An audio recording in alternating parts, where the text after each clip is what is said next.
Parents must give children room to express themselves, to discover their world, to try a new adventure, gradually releasing them to live independently. Let the rope out. Overprotection frustrates and angers a child. We live in a world where that's a tendency among Christians. Keep them under your control all the time. You have to be very careful about that, or they become exasperated. Secondly, you can do it by favoritism. Isaac favored Esau over Jacob. Rebekah favored Jacob over Esau, and the sad results are well known. Don't compare them against each other. They're each unique. Love them the same without regard for each, without special regard for each. No respect of persons. If a child feels that you love another in that family more, that is a very, very frustrating experience. Thirdly, you can cause a child to become angry by setting unrealistic achievement goals.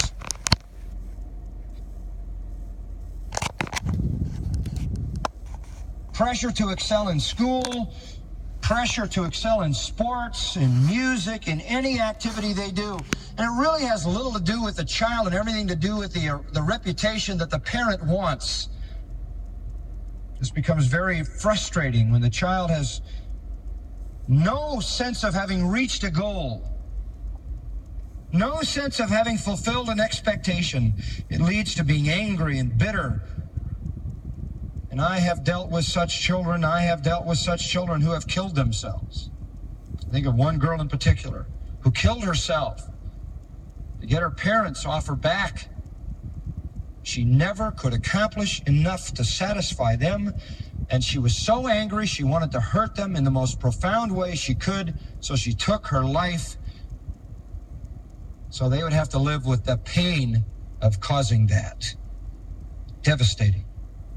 You can frustrate your child to anger by overindulgence, by giving them everything they want, by picking up after them always, by allowing them to throw all responsibility and accountability on others. You can exasperate them by letting them sin and get away with it, so they learn to do that successfully. Ultimately, when they face the world and people don't serve them and don't take all the responsibility for them and for their misdeeds, they will get angry and bitter and violent. It's just exactly the kind of generation we're seeing raised today.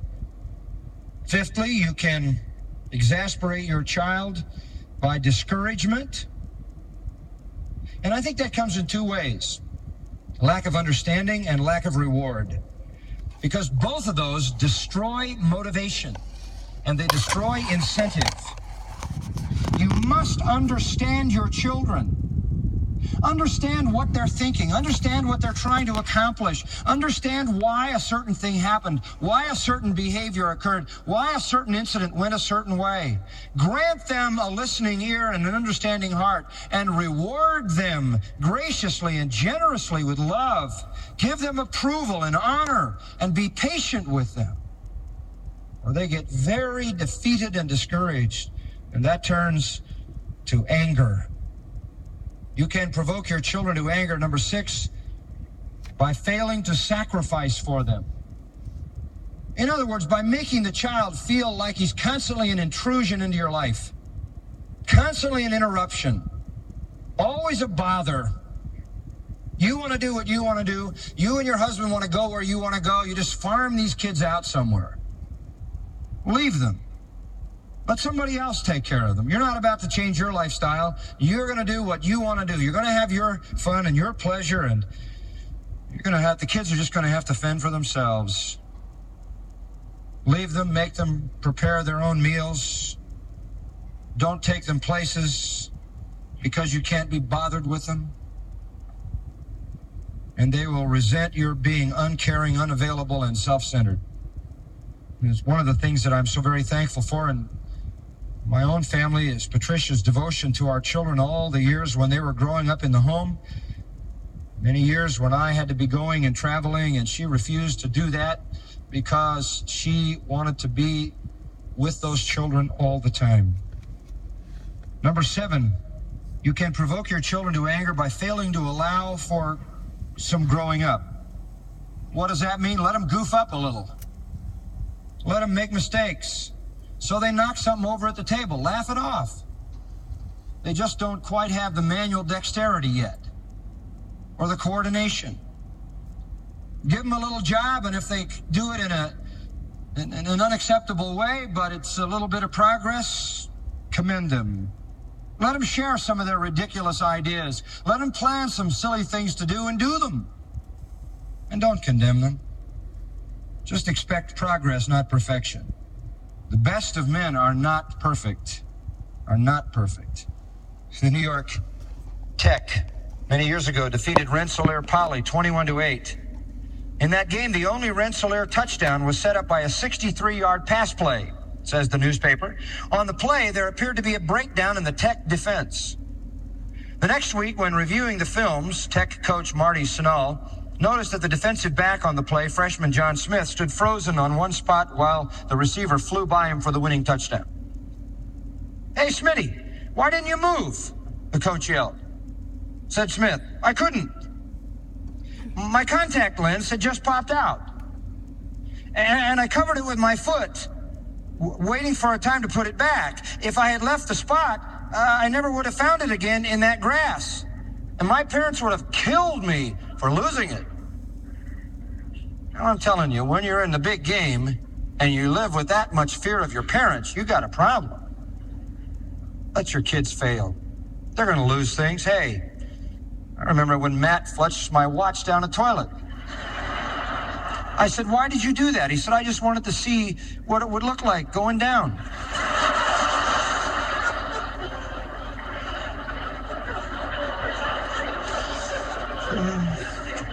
Did I spank him? No. In fact, I wish I'd have been there. I'd like to see what it looked like when he was going down. Allow for a little growing, for a few experiments. Number 8, you can provoke your children to anger by neglect. If there's any biblical illustration of this, it's probably David and Absalom. David spent no time with him, no time shaping him, and Absalom ultimately hated his father with a passion, tried to pull a coup to dethrone his father and take his place. Neglect. And the worst kind of neglect, lack of consistent discipline. That's the worst kind of neglect. I'm not talking about the neglect of time and things. I'm talking about the neglect of discipline. Teach them, discipline them, consistently using the rod in love. Number 9, you can provoke your children to anger by abusive words. You understand that a little child has a very limited vocabulary and you have a very comprehensive one? Verbal abuse is a terrible thing. A barrage of well-chosen words from your adult vocabulary can cut that little heart to shreds. And what is as devastating as anything are words of anger, words of sarcasm, or words of ridicule. Frankly, we say things to our children we would never say to anybody else. And lastly, by physical abuse. An angry child is often a beaten, abused, overzealously punished child. Usually from an angry, vengeful parent who only cares that he has been inconvenienced or irritated, not that the child needs correction for his own good. Well, those are some very simple, practical things. If you want to provoke your child to anger, you can do it by overprotection, favoritism, setting unrealistic achievement goals, overindulgence, discouragement, failing to sacrifice for them so that they can see your love, failing to allow for them to grow up by neglecting firm, consistent, loving discipline, by abusive words and physical abuse as well. Don't do that. Turn to the positive with me. Rather, bring them up in the discipline and instruction of the Lord, or the nurture and admonition of the Lord, as the authorized says. Bring them up. They won't get there themselves, I might add hastily. You got to bring them up. They're not going to get there by themselves. You have to bring them up. Proverbs 29:15 says, a child left to himself brings his mother shame. And that is what I told you earlier. It is not what parents do to children so much, although obviously if they do things that are abusive and painful, it has effects. But it is what parents do not do that exasperates children. The lack of discipline, the lack of love, the lack of care.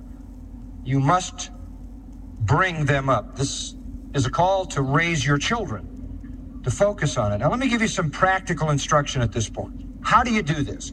How do you bring your child up? What is the real key to this challenging work?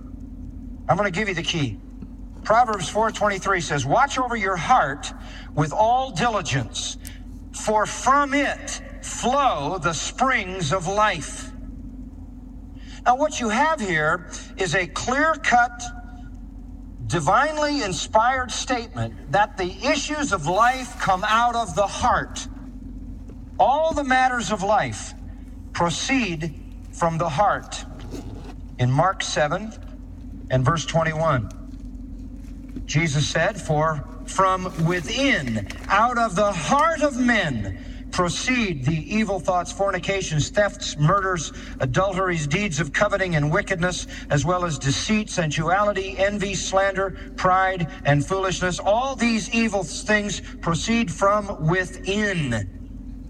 And the same thing essentially is recorded for us in Luke chapter 6 and verse 45. The good man out of the good treasure of his heart brings forth what is good, and the evil man out of the evil treasure brings forth what is evil. For his mouth speaks from that which fills his heart. Now, what you want to recognize with your child is this. You have a heart problem. You're not dealing with behavioral issues. You're dealing with the heart. In fact, let me go beyond that and say behavior is not the crucial issue. Changing your child's behavior is not the crucial issue. In fact, a change in behavior without a change in heart is nothing but hypocrisy. It is a sham. Because the sin and the rebellion is still there and is only delayed as to its expression. All behavior, all conduct is linked to some heart condition, some heart attitude. And parents, listen, your task as parents is to set yourself to the heart of the child.